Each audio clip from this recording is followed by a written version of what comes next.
Like Purdue, it's just an example. Purdue losing to Fresno State is okay. We still win the Big Ten West. But me, Billy Napier gets fired. I'm just kidding. really the best time of the year. I will be seated watching the Red Zone for 7 hours on Sunday. What's going on, everyone? Welcome back to an episode of Backyard Banter. Just joining James today. Tanner spending a few extra days with his family for the holiday. We hope you guys all had a great Christmas. Before you do anything, give us a little Christmas present. Subscribe. We're on our way to 250 subscribers. We have a lot of big stuff. James and I were just talking. A lot of big stuff coming up in the new year. So you want to be with us for that. Heck yeah. Biggest time of the year, man. Playoff. College football playoff, NFL playoff, NBA. And besides the Pistons, is really starting to roll. But yeah, we're gonna go straight to the playoff. Biggest game probably in a while for the playoff, maybe since Ohio State Clemson game, and just the semifinal. Michigan, Bama, Saban, Harbaugh, McCarthy, Milroe, however you want to do it.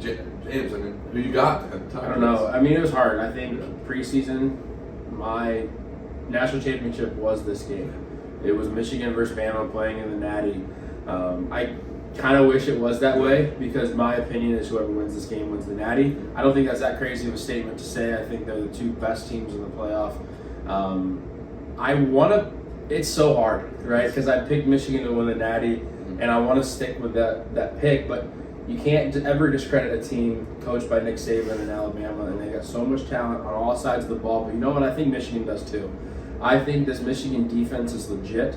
I think Jalen Milroe has sometimes shown some signs that he's not like he's bad or anything, but he struggles sometimes against good defenses, and I think especially he struggles with the intermediate passing. Correct. He's a great deep ball thrower. Yep. Sometimes struggles with the intermediate. And passing. I don't know if those passes are going to be there against Michigan. I think they're well rounded on literally every position. Right? There's not a position that they struggle on, and so for this game, I'm going to pick the Wolverines. I'm going to stick with my guys, and I tell you what, this is going to be the game to watch, and I'm so excited to watch it for sure. I mean, just so much talent.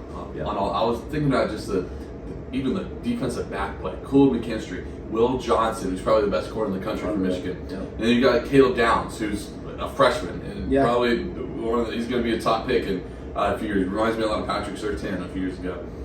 I just really don't feel like Michigan has that difference maker on the outside. They have Roman Wilson, who's good, but he would be like he would be the third leading receiver on Bama. Yeah. Bama has Isaiah Bond. They have the Burton kid that transferred from Georgia a few years ago. And then Jalen Milroe with his legs. 12 touchdowns with his legs. Yeah. And then, Blake Corum was kind of hailed of this. He finished top 10 in Heisman.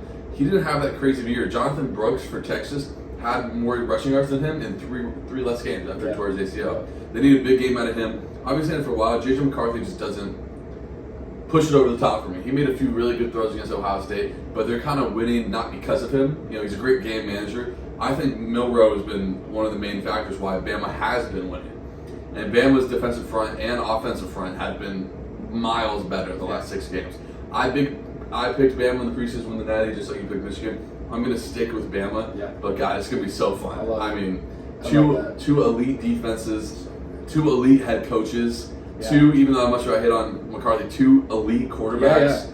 I mean, it's going to be awesome. In the Rose Bowl, New Year's Day, what else can you ask for? It's literally like it's a video game. Yeah. This is us in a couple. I think they're dropping NCAA football this summer, and so this is literally what you're gonna do. You're gonna sit around with your boys. You're gonna be like, all right, we're gonna play in the Rose Bowl against 2 of the best teams. I think you mentioned a little bit about JJ McCarthy. I just think, although he hasn't been elite, he's been far from elite. The whole Heisman talk was ridiculous. There were much better players, much better quarterbacks in the country than him. But the consistency that he plays with, and the fact that he just doesn't throw incomplete pass with a wide receiver core that, like you said, is not great. It's not elite by any measures. But at the end of the day, these guys are still Division I athletes, 5-star, 4-star athletes. And if their quarterback's hitting them in stride, in the hands, they're going to catch the ball. But I agree, Blake Corum. There's a lot of questions on this offense. What are they going to be able to do against a defense like Bama? They really slid underneath the radar against Iowa. They really didn't play. I know, granted, Iowa's defense is one of the best in the country, but we'll see. I just think Bama just has a little more, and I think they're more tested. I mean, the SEC schedule. I know Michigan played Penn State and Ohio State, 2 of actually the best defenses in the country. But they need a quarterback to turn the ball over. Jalen McCarthy is very good at high completion, low turnover. So we'll see. It'll be a great game. It is. The other game, Washington, Texas. I think this one has the opposite feel of the other one. 2 just great offenses. Michael Penix leads the country in passing yards. we kind of know with Quinn Ewers. He missed it. If he didn't miss a few games, he would have been right up there too. Texas secondary is 93rd in the country against the pass. Yeah. And that's what they do. But the thing is, they're third against the run. So I think Texas has a really big advantage in the trenches. Mm-hmm. I mean, I remember we watched the Bama game, and you just see Texas just has dudes that they roll in. Big dudes. Big dudes that they roll in. Some Texas boys. But, we talk about Xavier Worthy, A.D. Mitchell. Roman Dunze is the best wide receiver in this game. Oh, yeah. He's been unreal this year. He was one of the finals for the Blitnikoff. He's been awesome. Best wide receiver in the playoff. Oh, yeah, for sure. Him and Xavier Worthy is such a dog, too. But, it's going to be a great game. I've been going back and forth on this. I know it's hard. This one's hard. Like I said, Texas has a significant advantage in the trenches. But Jonathan Brooks tore his ACL a few weeks ago. I think it was against TCU. And before that, he had over 1,100 yards and 10 touchdowns. Before that, now they have C.J. Baxter, who's a big 5-star, actually from my area around Orlando. I just think I've literally been going back and forth on this. I told James right before he did this, I don't know who I'm going to pick. It's tough. I'm going to go Washington. All right. I just think Michael Penix makes a few big-time throws against this Texas secondary that, again, ranks 93rd in the country. Yeah. So, give me Washington. I love this because I am going to pick Texas, and I don't hate anything. I think that's what's amazing about this year's playoff is there's no right answer. Right? There's no clear defeat. We knew Georgia last year was the best team in the country. We knew that. Right? We were a little shocked when TCU won, but at the end of the day, we knew Georgia was going to take care of business. This year, there's a lot of question marks. I think any 4 of these teams can win a national championship, but the reason I picked Texas is because I think Washington's the worst of the 4. Yeah. I think when you look at Washington's schedule, right, and they're playing the Pac-12, that's not a discredit to them. That's just the way that conference is. They haven't played an elite defense. And when you look at Texas, they're far from elite, but they also played a tough schedule. Yeah. They took down Bama early in the season. Again, you can talk about those week 2, whatever wins. But Texas has some dudes, right? Some dudes. And Michael Penix is elite. He's a top 3 quarterback in the country. But this Texas team has really started to find its stride after that loss. Yeah. And I tell you what, I thought it was going to be unimpressed when they beat Oklahoma State in the Big 12 championship game, but they did the furthest thing from that. They looked like the most dominant team on TV that day, and I love Texas here. That's also because I'm still a little hesitant on Washington. Yeah. But like you said, Washington was able to take care of Oregon to an extent because of their ability to run the football. Yeah. That's not going to be able to happen, in my opinion, on Saturday or whenever. Monday. Yeah. It's so weird being on a Monday, I feel like. But I just think they're not going to be able to run the ball, and Michael Penix is going to have to throw probably 55 times, and I don't know how it's going to, because although they are 93rd in the country, which is a crazy stat that I did not know, they still got some dudes out there. They can still make some plays, and I think the Texas offense is so good as well, and I think they're just going to run over Washington, who Washington has a very underrated defense as well. I mean, they looked very good against a very powerful offense in Oregon and all that fun stuff. But I'm picking the Longhorns here. I don't know. It could be wrong. Could be wrong. The thing that concerns me, Oregon, especially the first time played, was really able to run it against Washington. Then again, they played the Pac-12 championship, not as much. Yeah. I'm done doubting Washington. We all doubted them all year. Everyone was killing them and saying Oregon's going to run over them. Yeah. They're undefeated, man. I'm done doubting them. I was going back and forth on this, but I'm done doubting Washington. They're just so well coached, and Michael Penix, man, his accuracy's off the charts. It's going to be a great game. So we have two different natties. Yeah, we do, and either of them could be right, or both of us could somehow be wrong. Yeah, I just think this is one of the best playoffs in a while. I have a stat for you: the SEC has never lost a semifinal game unless it's been to an SEC school. Wow. They're 8-0. It's a very impressive stat. I like it for you. Bama plays Michigan again, not an SEC team. But I guess it's going to be great. Find out. All right. We also have Tanner's picks. Tanner's not with us, but he texted James. So what are some he didn't technically text me, but this living with a guy I really know is where his we know he loves Washington. We know Washington's going to win the Natty for him. So Washington's going to be Texas. I'm assuming that's what he's going to pick. And then he's been big on Bama and Michigan. So that's if I had to guess, Tanner, I hope I'm not wrong, but we're gonna have the Huskies win the Natty for you. But yeah, we'll see. We'll talk about the Natty next week with whoever comes out of this. But now it's time for the NFL. I'm going to talk about my beloved Buccaneers. Talk about 4 straight. Todd Bowles, I'm sorry. I've been calling for his job for a very long time. And again, there's still, even now, some game management stuff that's still what a head coach should do. But I mean, shout out Dave Canales, man. Everyone's slamming him. The new first-time offensive play call. Has not called an offensive play since high school. He was a high school offensive coordinator. That's incredible. In this 4-game win streak, Baker only has 1 pick. And that's because the ball slipped out of his hand in the rain against Carolina. Yep. He's the only quarterback ever to go into Green Bay and have a perfect passer rating. He's been unreal. He's going to get a contract. Hopefully it's not too much money in Tampa Bay. Hopefully he doesn't get a Daniel Jones type contract from Tampa. I think you're safe. We see how he did that. But I mean, Mike Evans might end up going down as one of the most underrated receivers of a generation. Yep. He's so dominant. It's like I was listening to a podcast the other day, and it was like every time he catches, like, oh yeah, Mike Evans. Like, oh yeah, he's still there. Oh yeah, he's still dominant. Rashad White, already over 1,000 all-purpose yards. He's been incredible against the offensive line that just hasn't. They've ran it better lately, but the way that they've been able to get him out in space, and what they did to Jacksonville on Christmas Eve, just beat them down. Yep. Antoine Winfield is the best safety in the league. He's unreal. He's the only safety with 5 sacks, 5 forced fumbles, and 3 picks. I think in a very long time. It's definitely not this season. It's Yaya Diaby, by the way, but you never heard that name. Nope. 6.5 sacks, a rookie at Louisville, 3rd-round pick. It's just been awesome to see this team just being at 4-7. A lot of teams just could have quit. Be like, we don't have Brady anymore. We got Baker, first-time play caller, Todd Bowles, man, everyone's calling for his job. And they've gone out and really beat down some of these teams. Beat the Falcons in a huge divisional game. Beat the Panthers. Say what about the Panthers? They're playing better ball. Beat the Jaguars in a huge game, and then going to Lambeau and beating the Packers. Very hard to do. But yeah, man, shout out the Bucs. Hat and T-shirt game this weekend. If they win this weekend, they win the division for the 3rd straight year. Crazy. And you say the NFC South ended up being, I think the NFC South better than the AFC South. Say what you want. The NFC South wasn't as bad. They're still bad. Great. They're still a bottom 2, maybe 3 division. But they weren't the worst division historically ever, as people were kind of thinking before. Yeah. And this means a lot to the people in Tampa, man. People in Tampa kind of gets a bad rap. I was just there. You can feel it. You can feel it. This franchise went from having the worst professional record in American sports before Brady got there to about to clinch to the playoffs for the 4th straight time in the division for the 3rd straight time. So yeah, man, shout out the Bucs, shout out everyone in Tampa, man. And who knows, man? The Cowboys can't win a game on the road. So if they get them at home, who knows? Man. But yeah, that's. I'm glad, right? I had the Bucs winning this division. I think when we talked about it a couple weeks ago, and it's just because they're the most consistent team in that division, which is crazy, but they just are, right? And that division's not very good.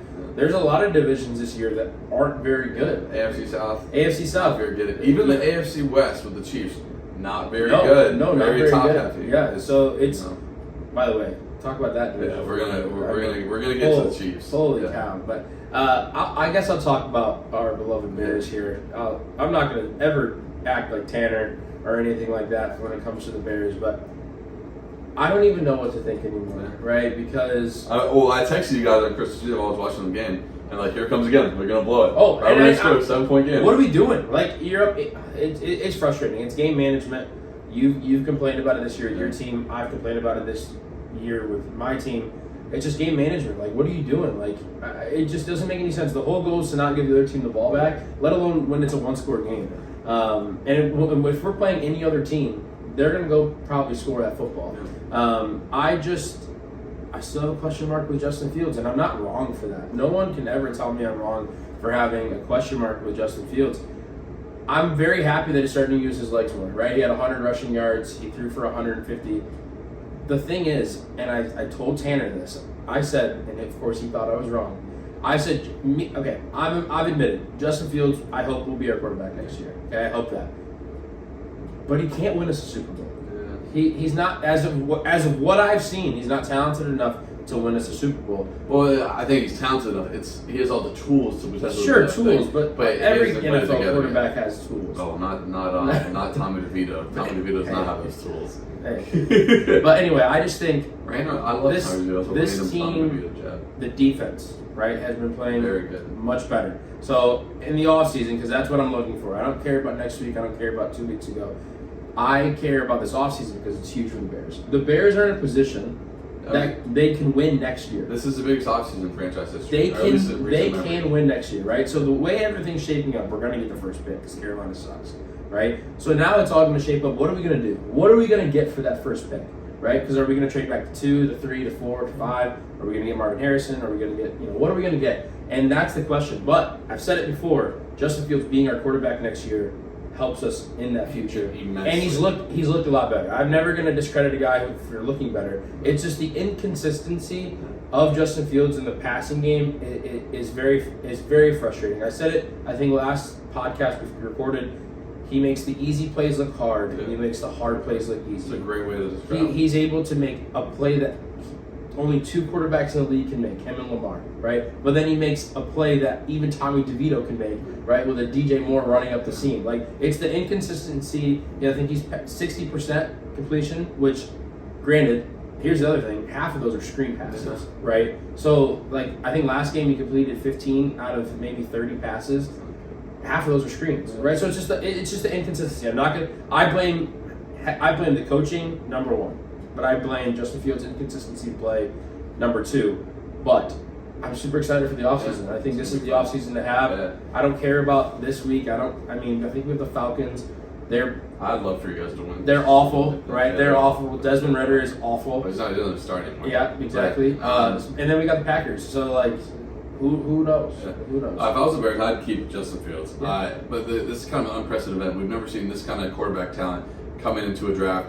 And the number 1 pick usually needs a quarterback. And in this instance, because of the trade, don't really need one. So we'll see. It's going to be a franchise-altering move, whatever it is. It's the same thing that happened last year, though, right? Yeah. We had the number 1 pick, and we didn't need a quarterback, and we traded it, and now we're in the same position where we suck again. Well, right? and for a different reason. You have the number 1 pick now. Because we got to trade. But we're still, I think as of right now, we have the 8th pick. We'll see. Let's talk about the Ravens going to San Francisco and just beating down the 49ers. Brock Purdy, 4 picks, 3 in the first half. Kyle Hamilton. Kyle Hamilton. I remember him coming out. He didn't run a good 40 time. Yep. I was like, I never got that. He was a stud at Notre Dame. Yep. But again, we said this last time. Brock Purdy didn't play good. No one on over here was saying Brock Purdy MVP. No. We were all, he's maybe number 10 in the top 10 quarterbacks. It's okay. He can have a game like this. They're still fine. I'm not worried about 49ers at all. No. They're still my favorite. I'll still take them, even though they lost to Baltimore, over any team in the league. Yep.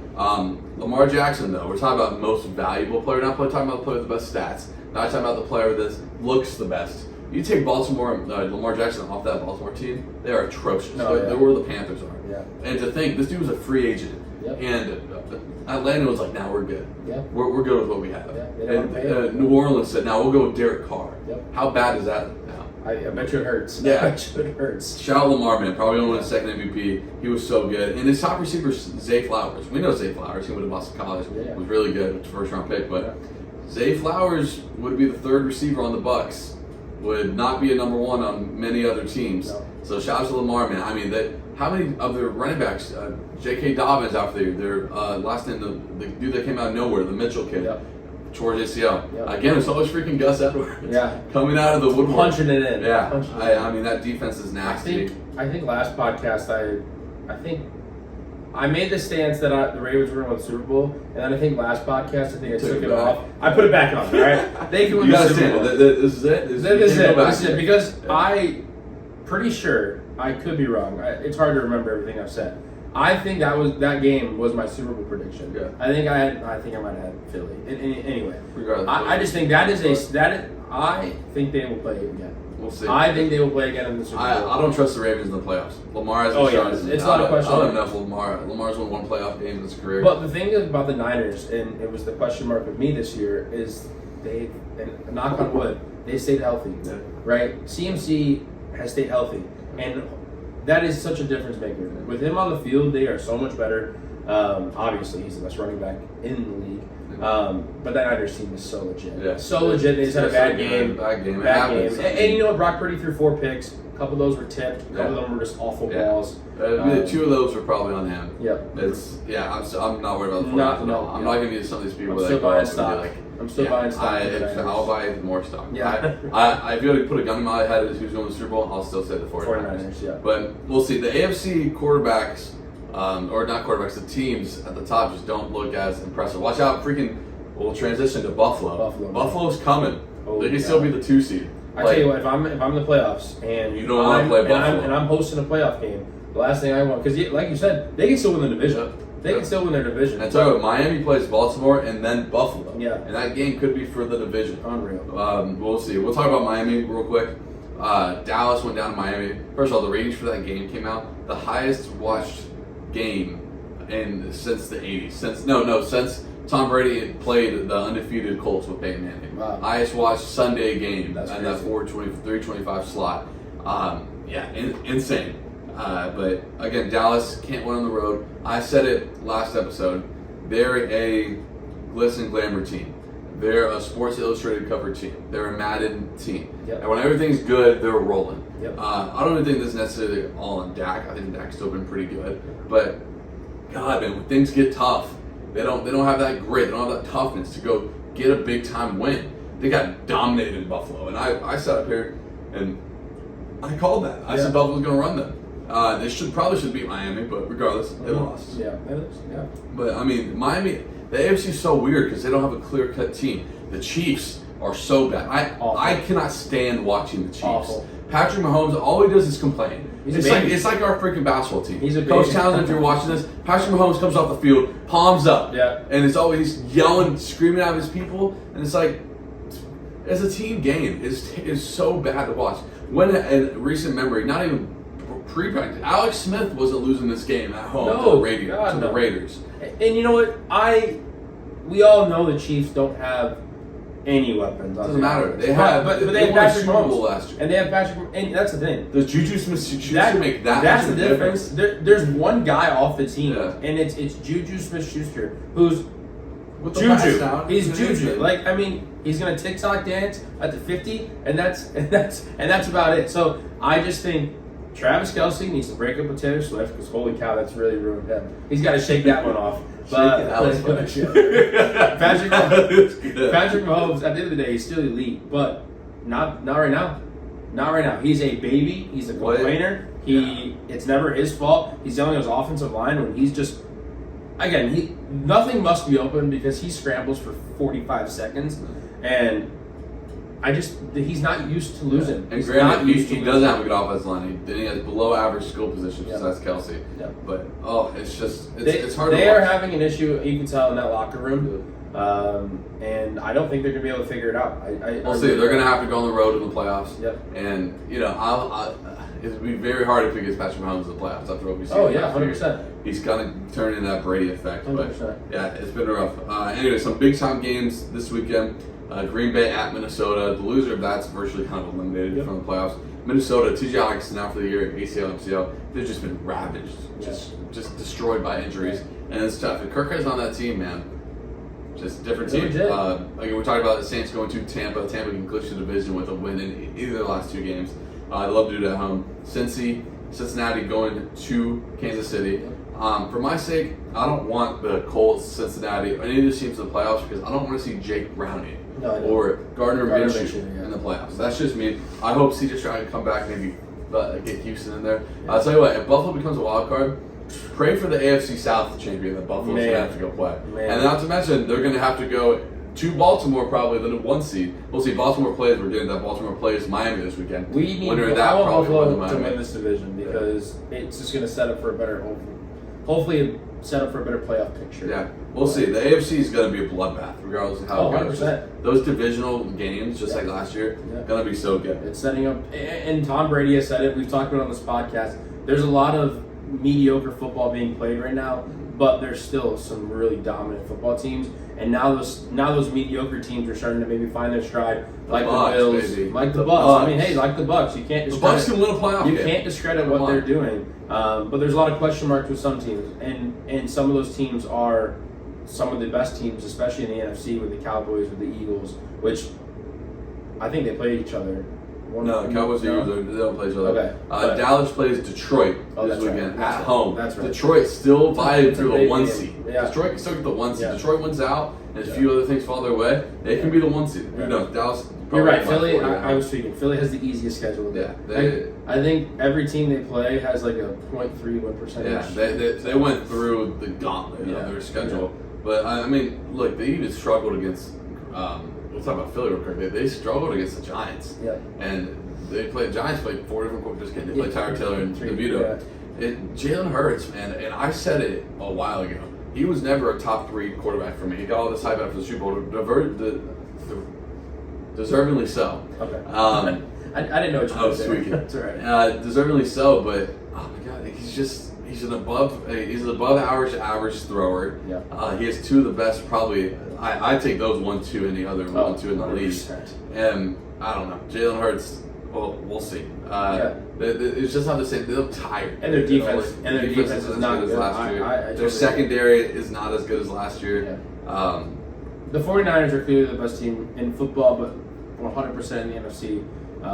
And I don't really know who's close to them. I think it's Philly beat the 49ers. I want to be like, so you put Philly goodness. above Dallas still? Yeah, I put Philly because Philly can go on the road and win a playoff. Yeah, Dallas cannot go on the road to win a playoff game. Yeah. But regardless, anyway, a lot of football this episode. Kind of a quicker one.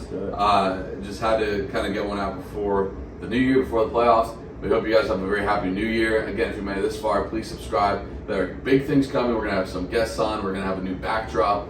Big things coming our way. But again, join us on our journey, and we'll see you guys after the new year. See ya.